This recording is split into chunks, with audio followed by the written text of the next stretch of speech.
क्या आपने कभी सोचा है कि 64 योगिनियां कौन थी और क्यों प्रकट हुई थीं?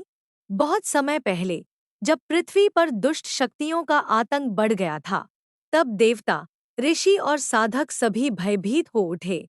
राक्षसों के अत्याचार इतने बढ़ गए कि यज्ञ, तपस्या और भक्ति तक बाधित होने लगी।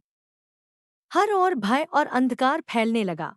तब सभी देवता एक साथ मां आदिशक्ति की शरण में पहुंचे। हाथ जोड़कर उन्होंने विनती की, हे जगजननी, हे मां भगवती, आप ही इस सृष्टि की रक्षिका हैं। अब आप ही हमें इन दुष्ट शक्तियों से बचाइए।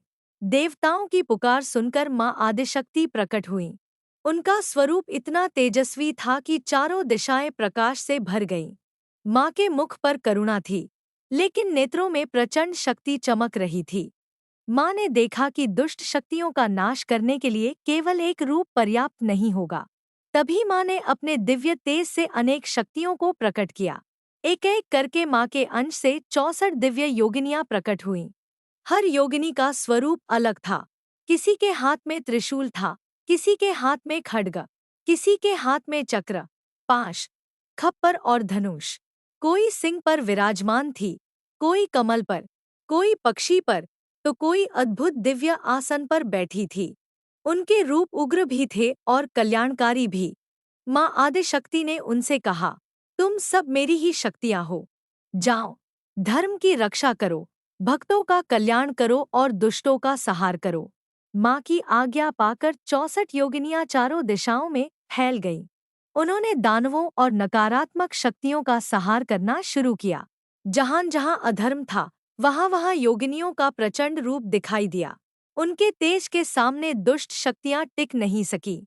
कुछ ही समय में राक्षसों का आतंक समाप्त हो गया। देवता प्रसन्न हो उठे, ऋषियों की तपस्या फिर से आरंभ हुई और पृथ्वी पर शांति लौट आई। तब से मान्यता है कि 64 योगिनियां मां शक्ति के दिव्य रूप हैं, जो साधकों की रक्षा करती हैं, भय दूर करती हैं और सच्चे भक्तों पर अपनी कृपा बनाए रखती हैं। भारत में आज भी कई प्राचीन 64 योगिनी मंदिर हैं, जहां भक्त बड़ी श्रद्धा से दर्शन करने जाते हैं। इन मंदिरों को शक्ति, साधना और देवी उपासना का विशेष केंद्र माना जाता है। इस कथा का संदेश यही है कि माँ शक्ति एक नहीं, अनगिनत रूपों में अपने भक्तों की रक्षा करती है। जब भी भक्त सच्चे मन से माँ को पुकारता है, माँ अपनी किसी न किसी शक्ति के रूप में उसकी रक्षा अवश्य करती है। जय माँ आदिशक्ति, जय 64 योगिनी माता।